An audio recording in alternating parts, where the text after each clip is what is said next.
Welcome everybody to this new lecture of our paper number first mechanics.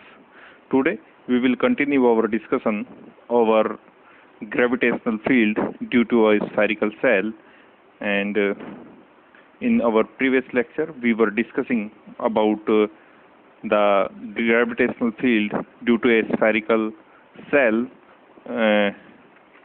at any point outside the spherical cell, and the result is the gravitational potential outside the spherical cell is given by equation number 3 is minus gm over r, which shows that this relation is very much resemble or exactly match with this result, that is the formula of gravitational potential.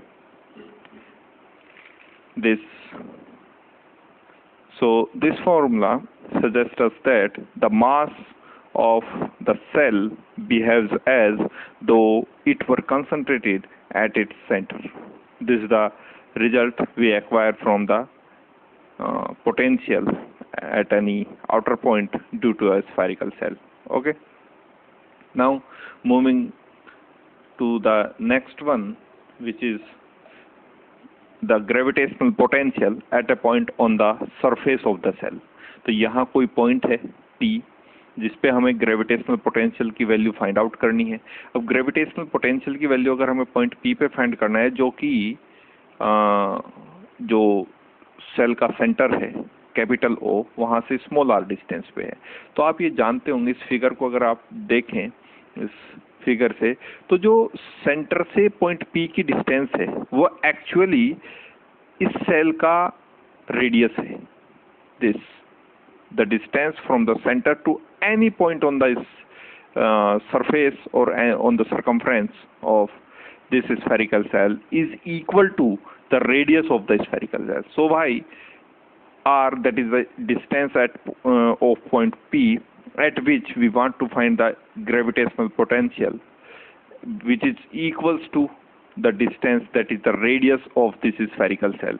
So put this value into equation number 3, we can get the gravitational potential at the surface of spherical cell is equals to minus gm over r. तो जो गुरुत्वीय विभव का मान है इस गोलीय कोश पर, इस गोलीय कोश के ऐसे बिंदु पर जो इसके पृष्ठ पर स्थित हो, ऐसे बिंदु पर जो ग्रेविटेशनल पोटेंशियल की वैल्यू है वो minus gm over capital R. Look at here this formula.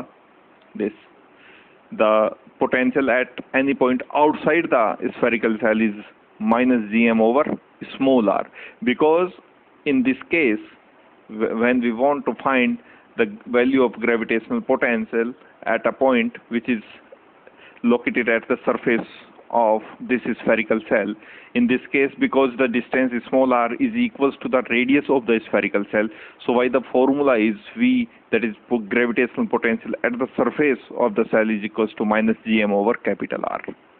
This. So this is equation number 4. Okay. Now moving to the next point, that is a point inside the spherical cell. Inside the spherical cell, तो gravitational potential की value वहाँ कहाँ, गुरुत्वीय विभव का मान किसी आंतरिक बिंदु पर, ये हमें ज्ञात करना है. Okay. So let again point P now lie anywhere inside the spherical cell as shown in the figure. तो यहाँ देखिए इस फिगर को ध्यान से देखिए. दिस. सो ये हमारे पास एक स्फेरिकल सेल है, इसका जो डायमीटर है वो AB से डिनोट किया गया है. ये हमारे पास एक सर्कुलर रिंग आप इसे कहेंगे, चूंकि एक स्फेरिकल सेल का हिस्सा है. इस बारे में हम पिछले लेक्चर में काफ़ी डिस्कस कर चुके हैं.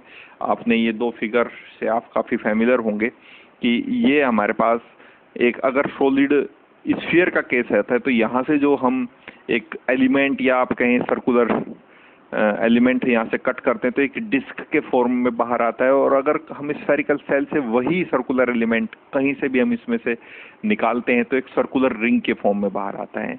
तो ये वो सर्कुलर रिंग है जिसको हमने, इसका जो फ्रंट व्यू है वो दिख रहा है हमें the ring is given by C, D and EF, the two parallel fronts or parallel surface. This is point P, this, at which we want to find the gravitational potential due to this spherical cell. This point lie inside the spherical cell. आंतरिक बिंदु है ये, इस गोलीय कोश के लिए ये एक आंतरिक बिंदु है। तो इसकी हमने मान ली कि इस सेंटर O से इस पॉइंट P का जो डिस्टेंस है वो स्मॉल r है, और ये जो एंगल बनाता है, कौन सा एंगल, EOA कहिए या EOP कहिए, that is angle theta, and angle COE is very small angle d theta, this. तो हमें इस स्फेरिकल सेल के कारण इस बिंदु P पर गुरुत्वीय विभव का मान ज्ञात करना है। तो गुरुत्वीय विभव यानी ग्रेविटेशनल पोटेंशियल की वैल्यू आप फाइंड करना जानता है। तो let us proceeding this case. So proceeding the same as in case first, potential due to the ring at any point P is given by this formula, dV equals to -g 2 pi r sigma over r into dx. This equation number 2. Equation number 2 of the last point, that is potential at a distance r from the center of the spherical cell is given by this equation, -g 2 pi r sigma over small r into dx. This, look at this value. Look at this value. dV is equals to -g 2 pi r sigma over small r into dx. तो हम इसी formula का use करेंगे और यहाँ gravitational potential की value find out करने की कोशिश करते हैं। Okay, so look at here this. So integrating the above expressions between the limits x equals to r minus r, why r minus r? Because this time in this case the radius of the spherical cell, that is capital R, is greater than this value small r. That is the distance of point P now less than the radius of this spherical cell. So why we are taking the limits like r minus r to r plus r. Why r minus r to r plus r? Because इस तरह की जो rings हैं वो कहाँ से कहाँ तक लाई कर सकते हैं। देखिए r माइनस r जो डिस्टेंस होगी वो कहाँ से कहाँ तक होगी, ये पूरी डिस्टेंस है यहाँ से यहाँ तक की r, और ये डिस्टेंस है स्मॉल r। तो जो PA डिस्टेंस है ये बचेगी हमारे पास r माइनस r, और r प्लस r क्या होगा, ये जो P से और B तक की डिस्टेंस है, यानी P से A तक की जो डिस्टेंस है वो तो हो गई हमारे पास capital R minus small r, और जो P से B तक की डिस्टेंस है तो ये डिस्टेंस हो गया हमारे पास capital R plus small r, चूंकि यहाँ से यहाँ तक की ये डिस्टेंस है स्मॉल r, और यहाँ से यहाँ तक की बराबर होगा equal to the radius of this spherical cells. So P से B तक की जो डिस्टेंस हुई that is PB is equals to capital R plus small r, and PA is equals to capital R minus small r। और interestingly ये आप देख सकते हैं कि जितनी भी इस तरह की रिंग्स हो सकती है वो कहाँ से, पॉइंट A से पॉइंट B के बीच में हो सकती हैं। तो हमने पूरा ये एरिया कवर कर दिया, from point P to A तो ये कवर हो गया, and from P to point B तो ये कवर हो गया। तो इसके बीच आने वाली जितनी भी रिंग्स होगी उन सब के लिए हम ग्रेविटेशनल पोटेंशियल की वैल्यू यहाँ से फाइंड आउट कर सकते हैं। So integrating the above expression between the limits x equals to r minus r to x equals to r plus r, we can get the potential due to a spherical cell at any inside point. तो आंतरिक बिंदु पर विभव या गुरुत्वीय विभव ज्ञात करने के लिए हमें इन लिमिट्स के बीच में r minus r to r plus r के बीच में इस एक्सप्रेशन का इंटीग्रेशन करना पड़ेगा। So let's see this.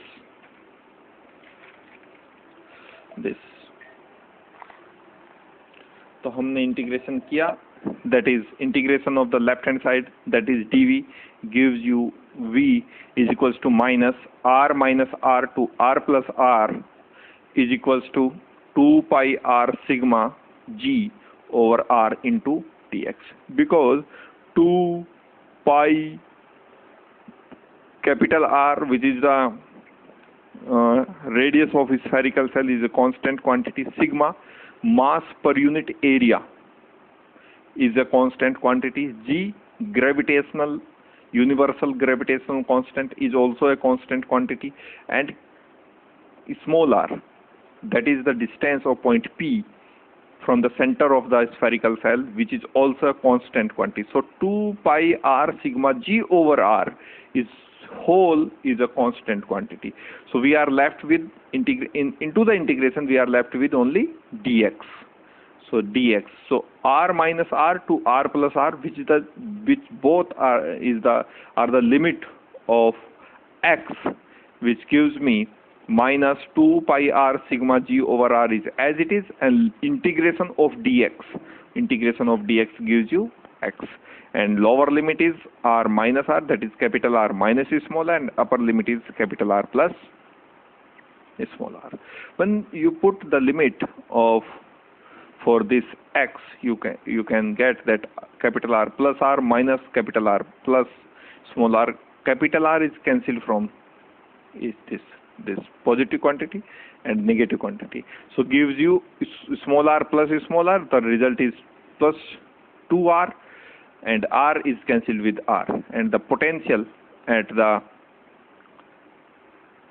inside point is equals to minus 4 pi r sigma G.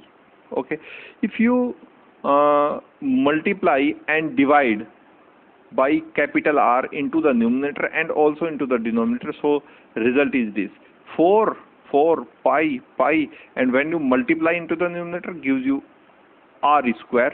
Sigma is as it is and G is as it is, because you divide and multiply this quantity by capital R, so into the denominator you have capital R. So look at this quantity 4 pi r square, that is the surface area of the spherical cell, into sigma, that is the mass per unit area. Mass per unit area into the whole area gives you the total mass of that spherical cell. This 4 pi r square sigma is equals to the mass of the spherical cell. Why mass of the spherical cell? Because this sigma gives you the mass per unit area. Mass per unit area. Okay, एक unit area में कितना मास है वो बताता है ये, और total area कितना है 4 पाई आर स्क्वायर. तो टोटल एरिया में कितना मास होगा, इतना मास होगा. Mass of the spherical shell, that is equals to capital M. So the potential at any inside point is equals to minus G M over capital R. This is equation number 5.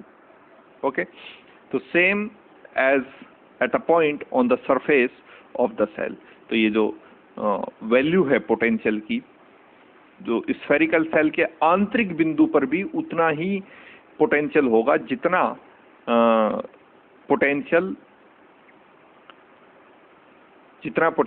Spherical shell के पृष्ठ पर है. यानी the potential at an inside point due to a spherical cell is same as the potential at the surface of the spherical cell. This formula, and look at this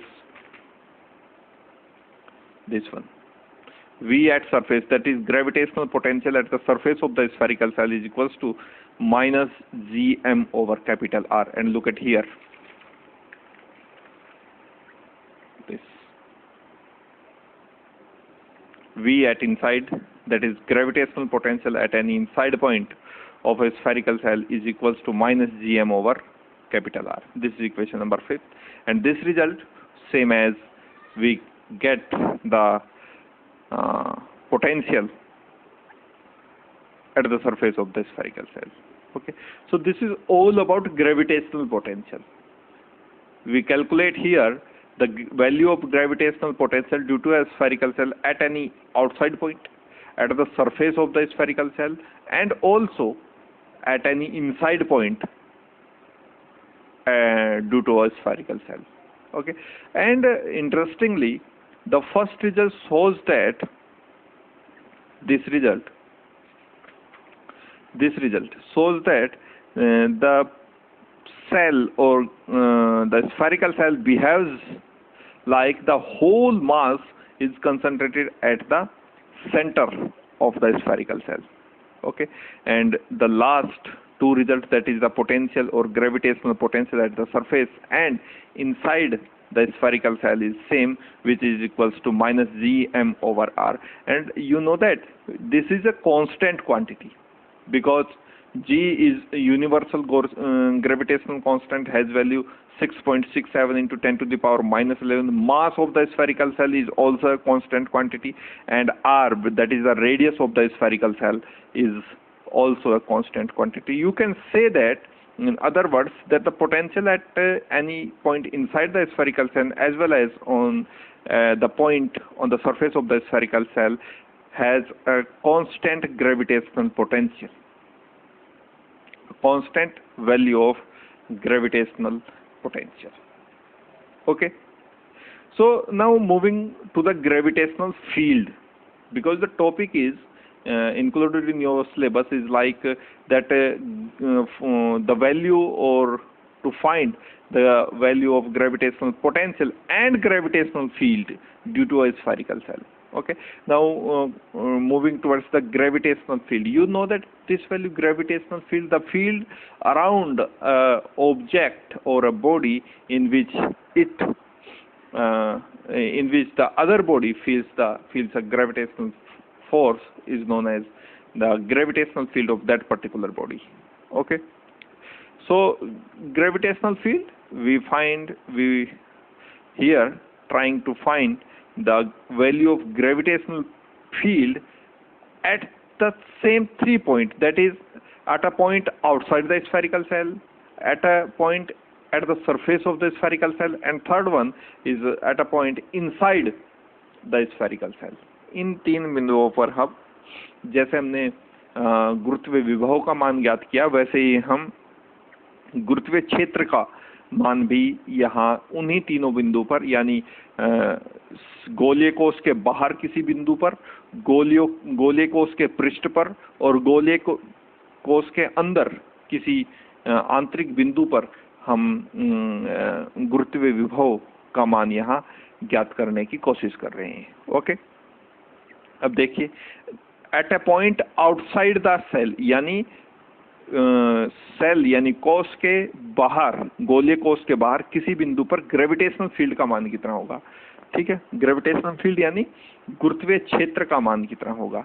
so potential at a point outside the spherical cell, distance r from its center is given by this. We calculate this result in our previous lecture.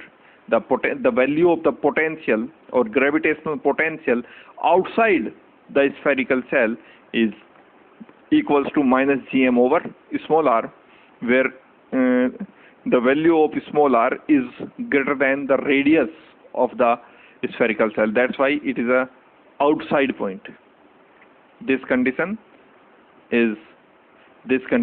the value of small r is greater than the value of capital R, signifies that this point should be lie outside the spherical cell. Okay, so intensity of gravitational field, that is the value of gravitational field at this point, that is the point outside the spherical cell, is given by E is equals to minus dB by d. It is the relation between the gravitational potential and gravitational field, or you can simply say that the field and potential, because the same condition you studied in your paper electricity and magnetism. There is a relation between electric potential and electric field, the same relation there. So minus d by dr of minus gm by r, the value of the gravitational potential at any point outside the spherical cell. So minus is cancelled with minus, and we are left with d by dr of gm by small r. This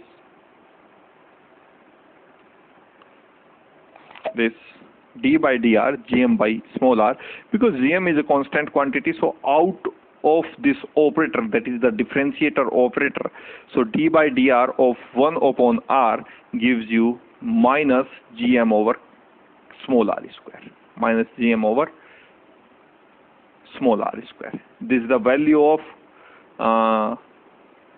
gravitational field at a point outside the spherical cell. So this is equation number 6. This way. Now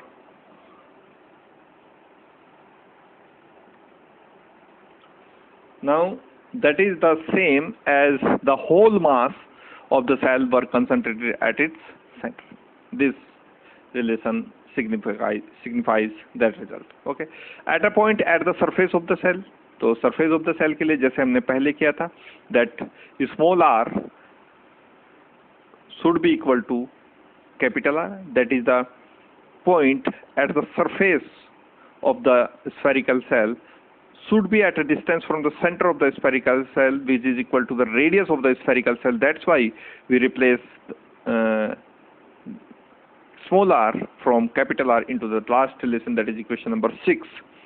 We have the value of gravitational field at the surface of the spherical cell which is equals to E equals to minus gm by capital R square. Okay. Now the gravitational potential at a point inside the spherical cell is equals to V equals to minus gm by capital R. So intensity of gravitational field, that is the value of gravitational field inside the spherical cell, is equals to E equals to minus dV by dr. That is the differentiation of this gravitational potential with respect to small r. Okay, and you look at here the value of gravitational potential, as we discussed earlier, that this is a constant quantity because gravitational constant, universal gravitational constant is a constant, mass of the spherical cell is a constant quantity, radius of the spherical cell is a constant quantity. So whole of this is a constant quantity, or in other words you can say that the value of gravitational potential at a point inside the spherical cell is a constant gravitational potential, gives you a constant gravitational potential. Okay, so when you try to differentiate it with respect to small r, the whole value, because the whole value is constant, so gives you 0. That is the value of gravitational field or intensity of gravitational field at a point inside the spherical cell is equals to 0. यानी जो गोलीय कोश है उसके अंदर, उसके किसी आंतरिक बिंदु पर कोई भी गुरुत्वीय क्षेत्र नहीं होता, यानी जो गुरुत्वीय क्षेत्र का मान है वो केवल एग्जिस्ट करता है कहाँ? ये मान लीजिए आपके पास कोई, यहाँ ये आपके पास कोई स्फेरिकल सेल है, तो इस स्फेरिकल सेल के अंदर यहाँ किसी बिंदु पर, यहाँ यहाँ यहाँ यहाँ यहाँ यहाँ किसी भी बिंदु पर जो ग्रेविटेशनल फील्ड की वैल्यू है वो 0 रहती है, यानी कोई भी गुरुत्वीय क्षेत्र नहीं होता। जितना भी गुरुत्वीय क्षेत्र है वो यहाँ तक है, ये इसके चारों तरफ, यहाँ इस रीजन में, इस रीजन में वो हो सकता है। यानी इस रीजन में अगर कोई दूसरी वस्तु आता है तो ये जो स्फेरिकल सेल है उसे अपनी तरफ अट्रैक्ट करेगा, आकर्षित करेगा due to the gravitational force, due to the action of gravitational force. लेकिन अगर इसके अंदर की बात करें, इस स्फेरिकल सेल के अंदर की बात करें, तो यहाँ किसी भी बिंदु पर जो ग्रेविटेशनल फील्ड इंटेंसिटी की वैल्यू है, हालांकि पोटेंशियल एग्जिस्ट करता है और वो भी एक कांस्टेंट पोटेंशियल, यानी पोटेंशियल वेरी नहीं करता इसके अंदर। किसी भी पॉइंट पर आप कहीं भी कैलकुलेट करें, सभी पॉइंट्स पर, यहाँ सरफेस से लेकर अंदर किसी भी पॉइंट पे आप ग्रेविटेशनल पोटेंशियल की वैल्यू फाइंड करें तो वो हर जगह, हर बिंदु पर कांस्टेंट है। लेकिन इलेक्ट्रिक फील्ड की वैल्यू तो 0 ही, यानी गुरुत्वीय क्षेत्र तो एग्जिस्ट करता ही नहीं है, लेकिन गुरुत्व विभव अगर एग्जिस्ट करता भी है तो वो एक कांस्टेंट क्वांटिटी के साथ, यानी कांस्टेंट वैल्यू के साथ एग्जिस्ट करता है। तो यहाँ से रिजल्ट हम एक्वायर करते हैं, that is the gravitational field और the intensity of gravitational field और the value of gravitational field inside spherical shell is equals to 0. That is no gravitational field inside this spherical cell. This. So we conclude here that thus there is no gravitational field inside the spherical cell. Further, it is also seen that whereas the gravitational field at a point on the inner surface of the cell is 0, that at a point its outer surface is minus gm over r square, that is, there is a sudden change in the value of the field from minus gm by r square on its outer surface to 0 at its inner surface. This is thus a definite sharp discontinuity in gravitational intensity at the surface of the spherical cell. तो इस तरह की जो discontinuity है हम electricity और magnetism में study करते हैं, वहां भी हमने ये डिसकंटिन्यूटी स्टडी की है। यानी अगर आपके पास कोई भी स्फेरिकल सेल है और उसके किसी पॉइंट पर आप ग्रेविटेशनल फील्ड का वैल्यू फाइंड आउट कर रहे हैं, इस तरह से ये आपके पास कोई स्फेरिकल सेल है और ये इसका सेंटर है और ये जो डिस्टेंस है ये इसकी रेडियस है कैपिटल आर। तो यहाँ आप अगर इस पॉइंट पर, इस पॉइंट पर, इस पॉइंट पर कहीं भी, इसके बाहर कहीं भी इस बिंदु पर निकालें, इस बिंदु पर निकालें, इस बिंदु पर निकालें, तो जो ग्रेविटेशनल फील्ड का वैल्यू है वो आता है E at any outside point. E at any outside point is equals to minus gm over capital R square और स्मॉल r स्क्वायर। ये सरफेस पे वैल्यू है, या फिर अगर जनरल केस में हम लिखना चाहिए तो हम लिख सकते हैं minus gm by small r square. This is the general case and this is the value of gravitational field at the surface of the spherical. लेकिन अगर आप सरफेस तक आते हैं, यहाँ तक, इस पॉइंट तक तो ग्रेविटेशनल फील्ड का वैल्यू एग्जिस्ट करता है, लेकिन जैसे ही आप इसके अंदर जाते हैं यहाँ, यानी एक ये जो बाउंड्री है जिसको हम circumference of the spherical cell कह सकते हैं, ये एक ऐसी बाउंड्री की बात करते हैं जहां से डिसकंटिन्यूटी आती है into the value of gravitational field. यानी यहाँ सडन चेंज है, जैसे ही आप इस सर्कमफ्रेंस के अंदर जाते हैं, यहाँ ये जो वैल्यू है ग्रेविटेशनल फील्ड की, ये कितनी हो जाती है? 0 हो जाती है। यानी ये जो बाउंड्री है ये एक डिसकंटिन्यूटी का काम करती है। और यहाँ इस तरह की जो बाउंड्री कंडीशन है हम इलेक्ट्रिसिटी और मैग्नेटिज्म में भी स्टडी करते हैं, और इस तरह का जो केस है वहाँ इलेक्ट्रिक फील्ड का वैल्यू हम फाइंड आउट करते हैं in the case of spherical shell, और वहाँ भी हमें सेम रिजल्ट एक्वायर होते हैं, सेम रिजल्ट हमें एक्वायर होते हैं, सेम रिजल्ट। यानी अगर हम वहाँ बात करें और इस केस से वहाँ रिजेंबल करने की कोशिश करें तो आप ये कह सकते हैं कि अगर हमारे पास कोई स्फेरिकल सेल है इस तरह से, तो जो हमने वहाँ केस स्टडी किया था, ये हमारे पास एक स्फेरिकल सेल है और ये इसका सेंटर है O, ये इसकी रेडियस है कैपिटल R। तो जो हम केस स्टडी करके आए हैं इलेक्ट्रिसिटी और मैग्नेटिज्म में, तो वहाँ जो इलेक्ट्रिक फील्ड का वैल्यू है, इलेक्ट्रिक फील्ड की जो वैल्यू है, चूंकि ये एक वेक्टर क्वांटिटी है, that is E R at any outside point is equals to 1 over 4 pi epsilon naught and Q over R square. This, okay, charge, the value of charge is uniformly charged. Say this is uniformly charged, this, and the value is plus Q charge, and the value of electric field at surface, and this is also r cap because this is a constant this is vector quantity. E at the surface is equals to 1 over 4 pi epsilon naught and Q over capital R square, this, and r cap is also, because in this case the value of capital R is equals to the distance at which we want to find the value of electric field due to this spherical cell. Okay, and the third case, and which is a very interesting one, is the value of electric field at any inside point is equals to 0 again. And look at here the three cases. We have here this spherical cell, which have center O at point O and radius capital R. So the value of gravitational field at outside point is minus Gm over R square.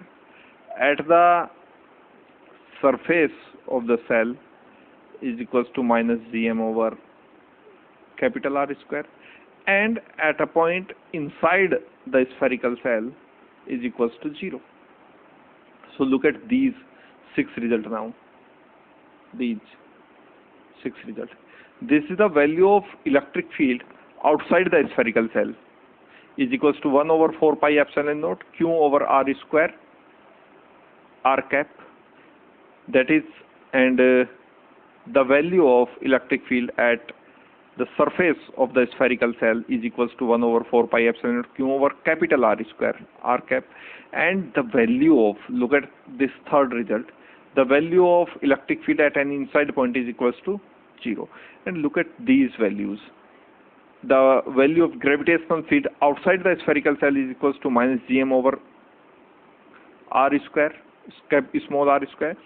And the value of gravitational field at the surface of the spherical cell is equals to minus Gm over capital R square. And the value of gravitational field at an inside point of a spherical cell is equals to 0. So these results, these 3 results exactly resembles the last 3 results.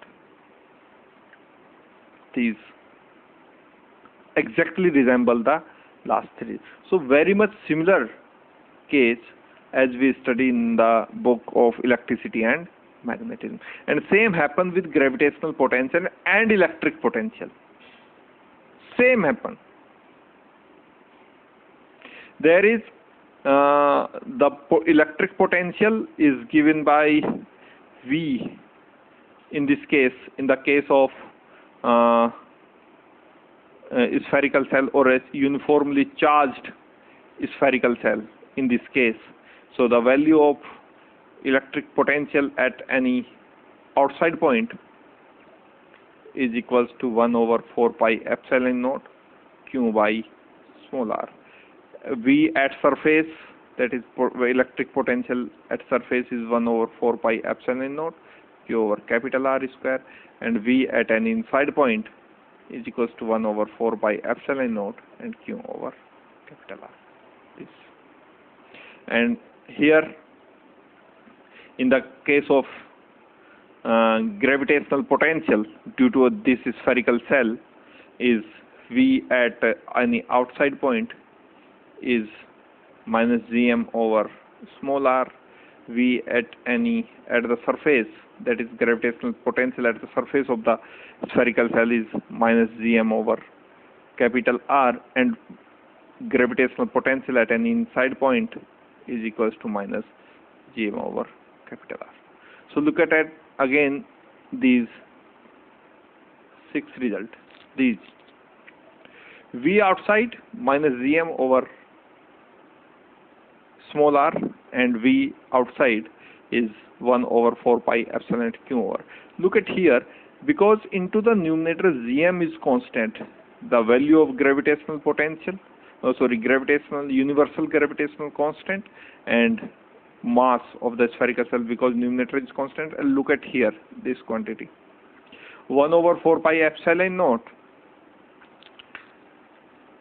has the value 9 into 10 to the power 9, and the value of charge on the spherical cell, which is also a constant quantity because it is uniformly charged, and the value of Q is constant here. So actually the gravitational potential goes like 1 over R here. That is, V is proportional to 1 over R, or VR goes like 1 over R, and also V here goes like 1 over R. That is improportional to the distance of point P, which is outside the spherical cell. The gravitational potential goes like 1 over R, and in the same manner the electric potential goes like 1 over R. in this case. And look at here, is totally independent of the distance, that is, it is a constant quantity. And look at here, it is also a constant quantity. And V, that is the gravitational potential at an inside point, is also a constant quantity. And look at here, this result. This is also a constant quantity, because 1 over 4 pi epsilon naught has value 9 into 10 to the power 9, and Q is also a constant quantity. The radius of the spherical cell is also a constant quantity. So potential at the surface as well as inside of the spherical cell, the gravitational potential is constant, as well as the electric potential due to a spherical cell is also constant. And the gravitational potential as well as electric potential goes like 1 over r at a point outside the spherical cell, or you can say that the value of gravitational potential or the value of electric potential decreases as we want, or as the point P moving away and away from the spherical shell, यानी जैसे जैसे बिंदु P spherical shell से दूर होता जाएगा तो gravitational potential की वैल्यू भी डिक्रीज होगी और इलेक्ट्रिक पोटेंशियल की वैल्यू भी डिक्रीज होगी। और यही केस को अगर आप स्टडी करें यहाँ, इस केस में यहाँ ये इलेक्ट्रिक फील्ड का वैल्यू है, ये ग्रेविटेशनल फील्ड का वैल्यू है, तो यहाँ भी कुछ वैसा ही केस है। यहाँ देखिए 1 over 4 pi epsilon naught Q over 4 pi epsilon naught, ये क्वांटिटी ये क्वांटिटी एक कांस्टेंट क्वांटिटी है। सो यहाँ जो इलेक्ट्रिक फील्ड की वैल्यू है at any outside point goes like 1 over r square, that is the slope of this reduction is more than this the gravitational potential. Okay, and the value of electric potential as well as the gravitational potential at the surface of the spherical cell is constant one, and inside this is 0 in the both cases, that is in the electric or electricity and magnetism, or you can say it simply as electrostatics, and in gravitational field is 0 inside the spherical. अगर इसको plot करने की हम कोशिश करें, यानी हमें यहाँ से दो रिजल्ट एक्वायर हुए हैं। पहला रिजल्ट ये है कि जो इलेक्ट्रिक फील्ड का वैल्यू है, इलेक्ट्रिक फील्ड का वैल्यू है at any outside point, at any outside point is goes like 1 over r, and also the value of अभी हम मैग्नीट्यूड के ऊपर बात कर रहे हैं तो केवल हम ऐसे कह सकते हैं, and the value of gravitational field outside the spherical shell is also goes like 1 over r square. This, and if you plot this E versus r graph, so slope is this. As you move away and away, the value of the gravitational field or electric field due to a spherical cell is on decreasing.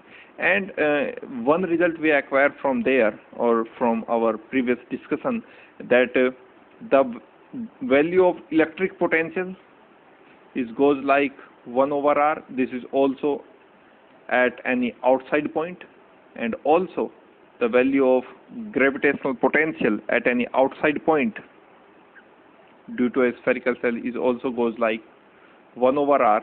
And if we want or try to plot it as we are in this direction and distance is in direction, so slope is this time slope is not very steep. Okay, and this is not exactly but similar to the result, because these two graphs are very much similar, but here is slope of electric field versus r graph or gravitational field versus R graph is more steep as compared to the graph of potential or electric potential versus R और gravitational potential versus R graph. यानी यहाँ जो slope का value है वहाँ ज़्यादा है और यहाँ भी कम है, लेकिन जो आउटलाइन है दोनों ग्राफ की वो यही है कि जैसे जैसे ये डिस्टेंस R बढ़ेगी वैसे वैसे इलेक्ट्रिक फील्ड हो या ग्रेविटेशनल फील्ड हो उसका वैल्यू भी घटेगा, और जैसे जैसे ये डिस्टेंस R घटेगी वैसे वैसे चाहे आप इलेक्ट्रिक पोटेंशियल की वैल्यू फाइंड आउट कर रहे हैं या फिर ग्रेविटेशनल पोटेंशियल की वैल्यू फाइंड आउट कर रहे हो, दोनों केस में जो वैल्यू है ग्रेविटेशनल पोटेंशियल की या फिर इलेक्ट्रिक पोटेंशियल की वो भी goes on decreasing. Okay, so these are the result we can acquire from this topic, that is the gravitational potential and gravitational field due to a spherical cell. Okay, so this is all about the gravitational field, the value of gravitational field and gravitational potential due to a spherical cell. Okay, so moving now forward this. Now the next topic is Kepler's law of planetary motion. Okay, Kepler's law of planetary motion.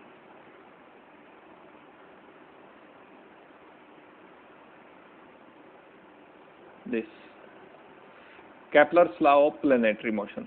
तो Kepler's के जो laws हैं ये आपने 12th standard में definitely mechanics का जो portion वहाँ आपने स्टडी किया होगा, वहाँ आपने स्टडी किए होंगे. So this is just a revision, you know, this is just a revision for you, the Kepler's law of planetary motion, and it is also an important portion of our syllabus as we view from the examination point of view. Okay, so Kepler's law of planetary motion. So Kepler gives three basic laws of planetary motion. The first law is law of elliptical orbits. The second law of equal areas, and third law is law of harmonic law, you can say it. Okay, so basic three laws of planetary motion दिए हैं, उनमें से हम study करते हैं first law. So first law is law of elliptical orbits. What is law of elliptical orbits? This law suggests us that or tells us that the path of a planet, यानी किसी भी ग्रह का जो पथ है अराउंड द सन, सूर्य के परितः, इज एन इलेप्टिकल ऑर्बिट. वो एक दीर्घवर्तीय पथ है, एक दीर्घवर्तीय कक्षा, यानी जो इलेप्टिकल ऑर्बिट हम जिसको बोलते हैं, दीर्घवर्तीय कक्षा में है, with sun at its one foci, और इसकी एक फोकस पर सन होता है, सूर्य होता है. यानी फर्स्ट लॉ हमें ये कहता है the path of a planet around the sun, किसी भी प्लैनेट का सन यानी सूर्य के प्रति परितः जो पाथ होगा, जो प्लैनेटरी मोशन करते हैं, जो हमारे सौर मंडल में, सोलर सिस्टम में 8 ग्रह हैं, वो सूर्य का जो परिक्रमण करते हैं, उसमें वो परिक्रमण जो होता है वो दीर्घवृत्तीय कक्षाओं में करते हैं. यानी सर्कुलर ऑर्बिट में वो सूर्य का चक्कर नहीं लगाते, बल्कि किस में लगाते हैं, इलेप्टिकल ऑर्बिट यानी दीर्घवृत्तीय कक्षाओं में चक्कर लगाते हैं, ना कि सर्कुलर ऑर्बिट यानी कि वृत्ताकार कक्षाओं में चक्कर नहीं काटते, बल्कि दीर्घवृत्तीय इस तरह की जो शेप आपको दिख रही है, एक दीर्घवृत्तीय कक्षा में, यानी ये प्लेनेट अगर किसी टाइम पे यहाँ है तो वो इस तरह से इस एक्सिस पे यहाँ से फिर यहाँ और फिर सूर्य का एक रिवॉल्यूशन. जैसे मान लीजिए पृथ्वी है, तो पृथ्वी यहाँ से मान लीजिए स्टार्ट हुई, इस मेजर एक्सिस के इस पॉइंट से स्टार्ट हुई, और सूर्य का एक चक्कर लगाने में, ये सूर्य का एक चक्कर लगाने में, यहाँ वापस आने में 365 डेज यानी 365 दिन का समय लेती है। तभी हमारे जो वर्ष है उसको हम 365 दिनों में गिनते हैं। 365 दिनों का समय लेती है पृथ्वी सूर्य का एक चक्कर लगाने में। और किस कक्षा में लगाती है? इस दीर्घवृत्तीय कक्षाओं में चक्कर लगाती है, इस तरह की कक्षाओं में चक्कर लगा दे, दीर्घवृत्तीय कक्षाओं में, ना कि सर्कुलर वृत्ताकार कक्षा में चक्कर लगाती है। और सूर्य इस दीर्घवृत्त के एक फोकस पे, ये मैंने दोनों फोकस पे लगाए थे, तो ये जरूरी नहीं कि एक ही फोकस पे हो, हाँ ये जरूरी है कि ये एक फोकस पे हो। मैंने यहाँ दोनों फोकस पे सूर्य लगाता है, पर ये जरूरी नहीं कि ये केवल इसी फोकस पे हो सकता है या इसी फोकस पे हो सकता है। आप कहीं भी एक जगह यहाँ रखिए, तो यहाँ अगर यहाँ मानते हैं तो पृथ्वी यहाँ से यहाँ तक, यहाँ से यहाँ तक, और वापस यहाँ आने में जितना समय लेगी वो समय बराबर होगा 365 डेज यानी 365 दिन। और प्रत्येक ग्रह के लिए ये जो मोशन, ये प्लेनेटरी मोशन जिसको हम कहते हैं, इस इलेप्टिकल ऑर्बिट में जो मोशन करते हैं सूर्य अलग, ये तो केवल पृथ्वी का है, तो अलग अलग ग्रह का अलग अलग परिक्रमण काल है, अलग अलग परिक्रमण काल है। जो टाइम ऑफ रिवॉल्यूशन आप इसे कह सकते हैं, तो वो अलग अलग है परिक्रमण काल यानी टाइम ऑफ रिवॉल्यूशन। बृहस्पति है वो अलग, बुध है वो अलग समय लेगा। बुध एक्चुअली जो बुध है ग्रह, वो सबसे ज्यादा दूर है सूर्य से, तो वो सबसे अधिक समय लेगा सूर्य का एक चक्कर पूरा करने में। तो बुध भी भाई कितनी ही दूर हो, लेकिन वो इस तरह के ही दीर्घवृत्तीय कक्षाओं में चक्कर लगाएगा हमेशा। और सूर्य उस दीर्घवृत्त के एक फोकस पे होगा, या तो वो यहाँ होगा या तो वो ना यहाँ हो, दोनों जगह नहीं हो सकते। जैसे मैंने इस फिगर में बनाया है, मैंने दोनों जगह इसलिए बनाया है क्योंकि ये फिक्स नहीं है कि वो केवल इसी फोकस पे होगा, वो यहाँ भी हो सकता है। तो या तो आप यहाँ कंसीडर करते हैं तो इसको कंसीडर कीजिए, यहाँ नहीं होगा तब। और अगर आप यहाँ कहते हैं कि सूर्य यहाँ है तो फिर यहाँ नहीं होगा। तो किसी भी एक फोकस पर, इस दीर्घवृत्त की किसी भी एक फोकस पर सूर्य रहता है। और जो जितने भी प्लैनेट्स हैं, जो सूर्य सौर मंडल की हम बात करें तो 8 ग्रह प्लैनेट हमारे सौर मंडल में है, तो वो सूर्य का चक्कर इसी दीर्घवृत्तीय कक्षा में काटते हैं। Now this law suggests us the orbit, this law suggests the orbit of a planet around the sun.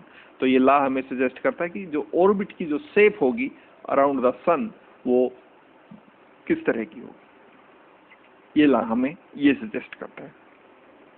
Okay, moving to the second law which is the law of equal areas. अब ये क्या बताता है हमें? The radius drawn from the sun to the planet sweeps out equal areas in equal time. That's why this is law of equal areas. Law of equal areas क्या बताता है हमें? The radius drawn from the sun to planet. sun to planet. अगर हम सन से किसी भी planet पे एक रेडियस ड्रॉ करें, this radius swaps out equal areas in equal time. समान समय में समान क्षेत्रफल तय करती है या कवर करती है। That is, its aerial velocity is constant. Its aerial velocity is constant. कैसे बात को समझेंगे? ये फिगर हमें ज्यादा अच्छे से समझाती है। देखिए, ये मान लीजिए यहाँ इस समय पॉइंट ए पर कोई ग्रह था और यहाँ इस फोकस पर सूर्य है, तो जाहिर सी बात है कि ये मान लीजिए सबसे सिंपलेस्ट एग्जांपल हम पृथ्वी का ले लेते हैं। तो मान लीजिए किसी समय पर पृथ्वी यहाँ पॉइंट ए पर है यहाँ, और यहाँ से यहाँ तक हमने इस रेडियस वेक्टर को ड्रॉ किया जो सूर्य से हमें पृथ्वी को मिलाता है। तो that the radius drawn from the sun to planet, तो हमने पॉइंट ए से एस तक, S stands for sun, and A stands for any planet, say for simplicity for Earth. This is the position of Earth relative to the Sun at an instant t.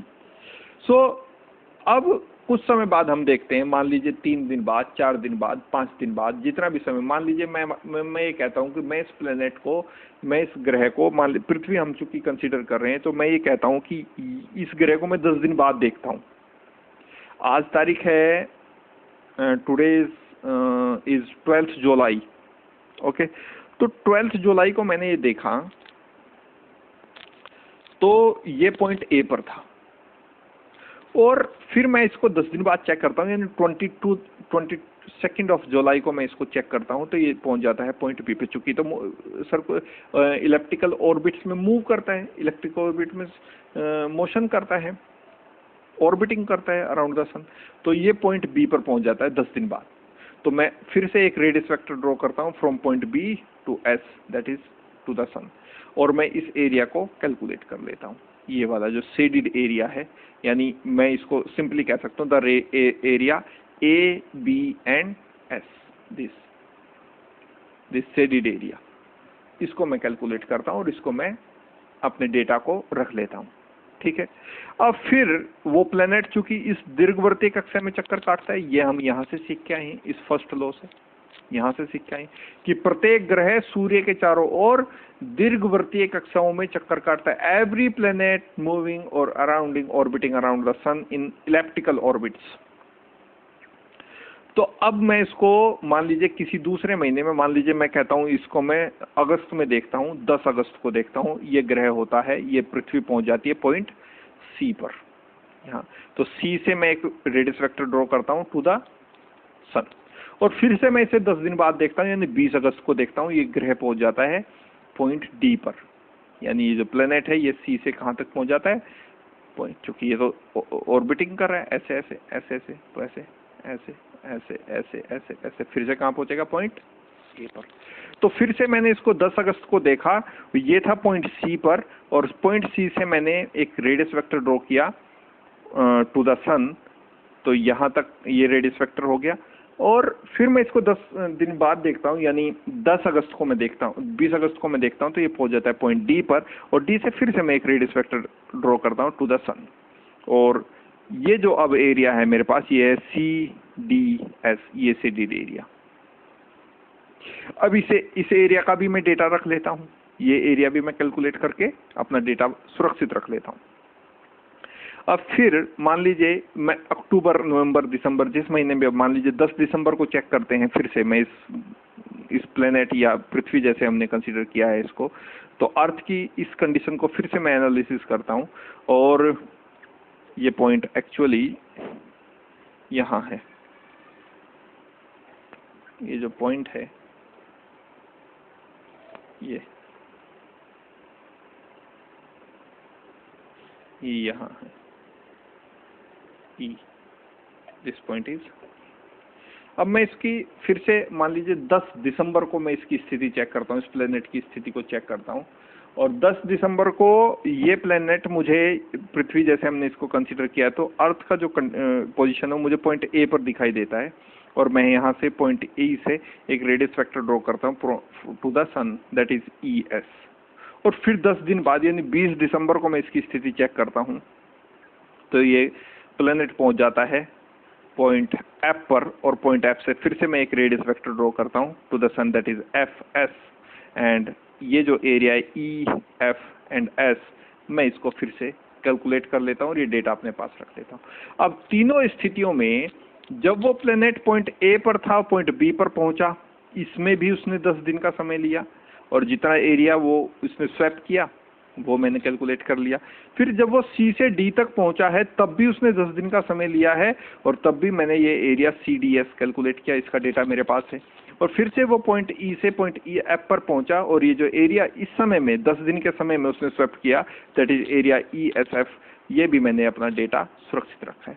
तो इन data का जो calculation है वो मुझे ये सिखाता है कि ये area, that is area ABS या ASB and area CSD and area ESF are same that is equal areas in equal time. क्योंकि ये भी 10 दिन का समय में काटा गया क्षेत्रफल है, ये भी 10 दिन के समय में काटा गया क्षेत्रफल है, और ये भी 10 दिन के समय में काटा गया क्षेत्रफल। फॉर एन एग्जाम्पल, मैं केवल एग्जाम्पल की बात कर रहा हूं, मुझे नहीं पता कि ये 10 दिन में इतना एरिया काटेगा नहीं, for an example.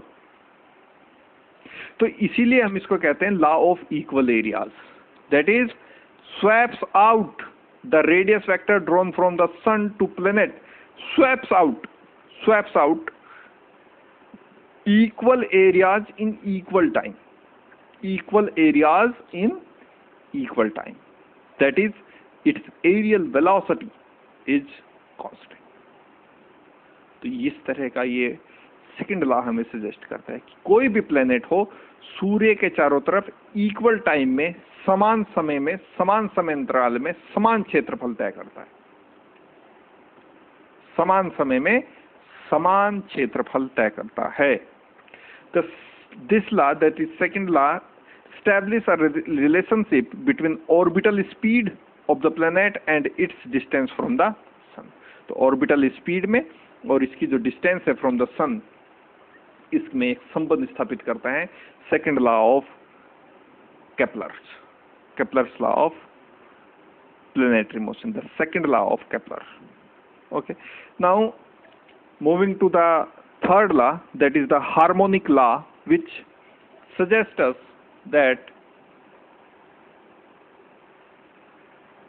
the square of the time period, that is its time of one complete round of the sun is proportional to the third power, that is cube of the semi-major axis of its orbit। यानी जितने समय में कोई भी ग्रह सूर्य का एक चक्कर पूरा करने में जितना समय लेता है, फॉर एन एग्जाम्पल पृथ्वी, अर्थ एक चक्कर पूरा करने में 365 डेज का टाइम लेती है, तो वो हुआ टाइम ऑफ रिवॉल्यूशन और time period of Earth orbiting around the sun। Okay, that is the time period is proportional, that time period, that is 65 days, square of that time period, that is square of 365 days, is proportional to the third power cube of the semi-major axis of its orbit। यानी इसका जो semi major axis है, ये अगर हम बात करें केवल इलिप्स की, तो इलिप्स में ये जो बड़े वाला एक्सिस है इसको हम बोलते हैं मेजर एक्सिस, और ये जो छोटे वाला है ये वाला, इसको हम बोलते हैं सेमी माइनर एक्सिस। और ये जो हाफ हो जाते हैं यहाँ से, इसके सेंटर से ये डिस्टेंस, ये होगी सेमी मेजर एक्सिस, और इसके सेंटर से ये वाली डिस्टेंस भी सेमी मेजर एक्सिस, इसके सेंटर से ऊपर वाली डिस्टेंस सेमी माइनर एक्सिस, और इसके सेंटर से नीचे वाली डिस्टेंस सेमी माइनर एक्सिस। यानी सेंटर से एक तरफ बड़े वाले एक्सिस पे चलते हैं तो सेमी मेजर एक्सिस, और सेंटर से एक छोटे वाले एक्सिस पे चलते हैं तो सेमी माइनर एक्सिस। तो जो टाइम पीरियड का स्क्वायर है, square of the time period is proportional to the third power, या फिर हम उसे कह सकते हैं cube of the semi major axis of its orbit. इस तरह से हम इस बात को समझ सकते हैं। सुनिए, मान लीजिए किसी समय यहां है पृथ्वी, यहां इस पोजीशन पे है, मान लीजिए अर्थ यहां है, यहां किसी समय पे, थोड़ा छोटा बना देते हैं सन, क्योंकि सन के कंपैरिजन में अर्थ क्या है, छोटी है, बहुत छोटी।